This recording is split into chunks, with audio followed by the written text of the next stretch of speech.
ایک مرتبہ ایک شخص حضرت امام علی ابن ابی طالب کی خدمت میں حاضر ہوا اور نہایت ادب و احترام سے کہنے لگا کہ اے جناب علی ابن ابی طالب، میں بہت دنوں سے کچھ سوالات کو لے کر بہت پریشان ہوں۔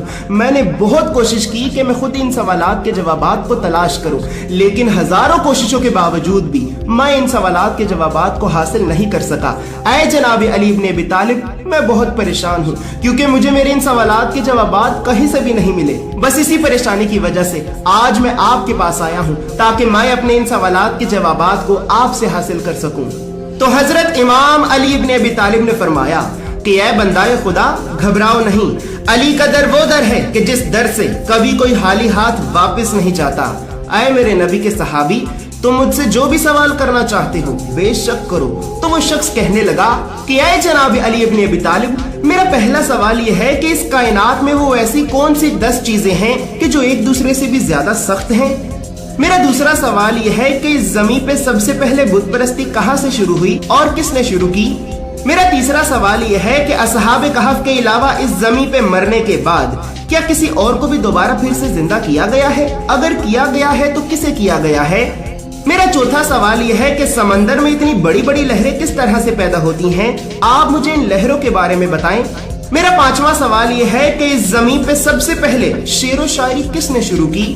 میرا چھٹا سوال یہ ہے کہ اس زمین پہ کیا حضرت آدم، حضرت حوا، حضرت ابراہیم کی قربانی کا دمبا، حضرت موسیٰ کا عصا اور حضرت صالح کی اونٹنی کے علاوہ بھی کیا کوئی ایسی چیز ہے کہ جسے بغیر ماں کے اور بغیر باپ کے پیدا کیا گیا ہو؟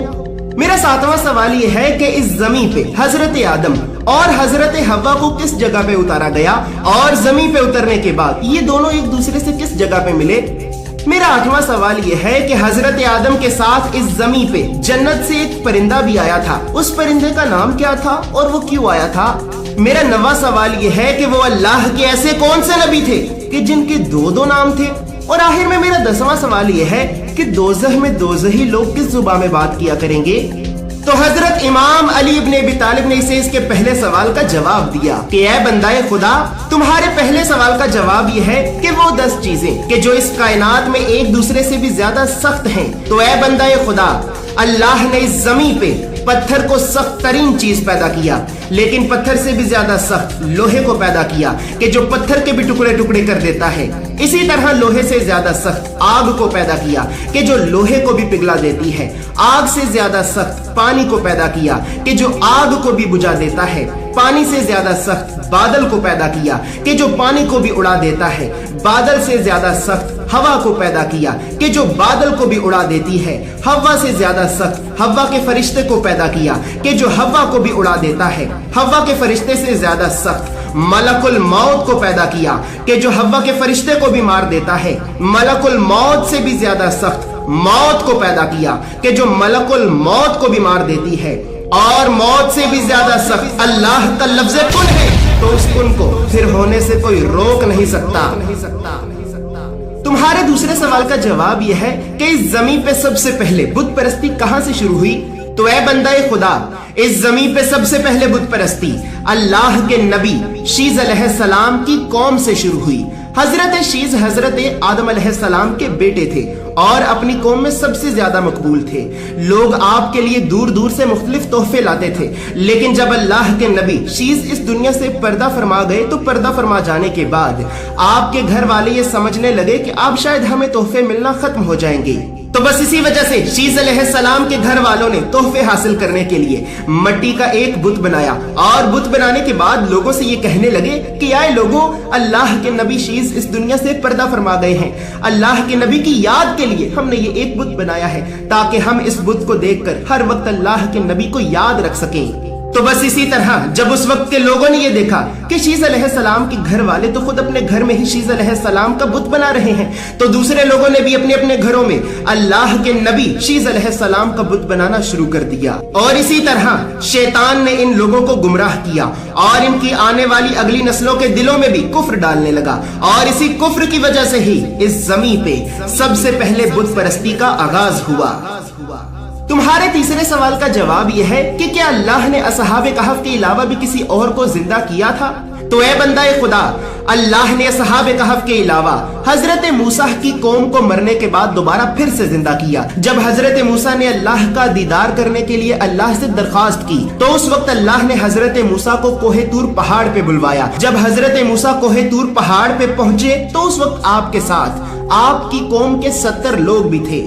तो जैसे ही अल्लाह ने कोहे तूर पे अपने नबी को अपने नूर की एक छोटी सी तजल्ली दिखाई तो जमीन पे हर तरफ एक अजीब सी लरज़ाहट तारी हो गई और कोहे तूर का पहाड़ रेसा रेसा होकर फट गया और इसी दहशत की वजह से आपकी कौम के 70 लोग मारे गए और अल्लाह के नबी खुद बेहोश हो गए। जैसे ही अल्लाह के नबी होश में आए तो होश में आने के बाद हजरत मूसा सिजदे में गिर पड़े और अल्लाह से रो रो कर माफी मांगने लगे और फिर आपने अपनी कौम के हक में अल्लाह से दुआ की तो फिर अल्लाह ने आपकी कौम के उन 70 लोगों को दोबारा फिर से जिंदा कर दिया। तो बस वो यही लोग थे कि जिन्हें असहाब कहफ के अलावा भी इस जमीन पे मरने के बाद दोबारा फिर से जिंदा किया गया। तुम्हारे चौथे सवाल का जवाब यह है कि समंदर में इतनी बड़ी बड़ी लहरें किस तरह से पैदा होती हैं। तो ए बंदा खुदा, अल्लाह ने इस जमीन के निजाम को बरकरार रखने के लिए एक फरिश्ते को समंदर के पानी में मुकर्रर किया है और उस फरिश्ते का नाम रोमान है। जब ये फरिश्ता पानी में अपने कदम रखता है तो समंदर में एक जलजला तारी हो जाता है और इसी जलजले की वजह से ही समंदर में इतनी बड़ी बड़ी लहरें पैदा होती हैं। व्यूअर्स, यहाँ पर ये बात याद रहे कि आज की साइंस ये कहती है कि अगर किसी भी वजह से समंदर में समंदर की ये लहरें पैदा ना हो तो इस जमीन का निजाम बरकरार नहीं रहेगा और निजाम बरकरार ना रहने की वजह से ये जमीन सिर्फ कुछ ही सालों में बिल्कुल खत्म हो जाएगी। सो व्यूअर्स, यहाँ पर तो अब कम से कम हमें अल्लाह रब्बुल इज्जत की पाक जात का ये शुक्र अदा करना चाहिए कि अल्लाह रब्बुल इज्जत ने हम गुनाहगार इंसानों के लिए कुदरत के निजाम को कितना मुनज़्ज़िम तरीके से पैदा किया है। और व्यूअर्स, इस बात में भी गौर व फिक्र करने वालों के लिए निशानियां हैं। इसी तरह फिर हजरत इमाम अली इब्ने अबी तालिब ने उस शख्स से फरमाया कि ऐ बंदाए खुदा, तुम्हारे 5वें सवाल का जवाब यह है कि इस जमीन पे सबसे पहले शेरो शायरी हजरत आदम अलैहिस्सलाम ने शुरू की। इसी तरह वो जानदार कि जो हजरत आदम, बीबी हव्वा, इब्राहिम अलैहिस्सलाम की कुर्बानी का दुम्बा, मूसा अलैहिस्सलाम का असा और सालेह अलैहिस्सलाम की ऊँटनी के अलावा भी इस जमीन पे बिना बाप के और बिना माँ के पैदा किया गया, तो वो एक चमगादड़ है और इस चमगादड़ को अल्लाह के नबी ईसा इब्ने मरियम अलैहिस्सलाम ने मट्टी से बनाया था और मट्टी से बनाने के बाद आपने अल्लाह के इज़्न से इसमें एक फूंक मारकर इससे जिंदा कर दिया और वो उड़ गया। तो बस वो यही चमगादड़ था कि जिसे बिना बाप के सल्ब और बिना शिकमे मादर के पैदा किया गया। और ऐ बंदाए खुदा, अल्लाह ने आदम अलैहिस्सलाम को इस जमीन पे वादी सरंदीब में उतारा और बीबी हव्वा को जमीन जद्दाह में उतारा और ये दोनों बहुत सी मुश्किलात का सफर तय करने के बाद एक दूसरे से सरजमीन मक्का मुकरमा में मिले। व्यूअर्स, यहाँ पर यह बात याद रहे कि वादी सरंदीब मौजूदा दौर में श्रीलंका में मौजूद है और जमीन जिद्दा मौजूदा दौर में सऊदी अरेबिया के शहर जद्दाह को कहा जाता है।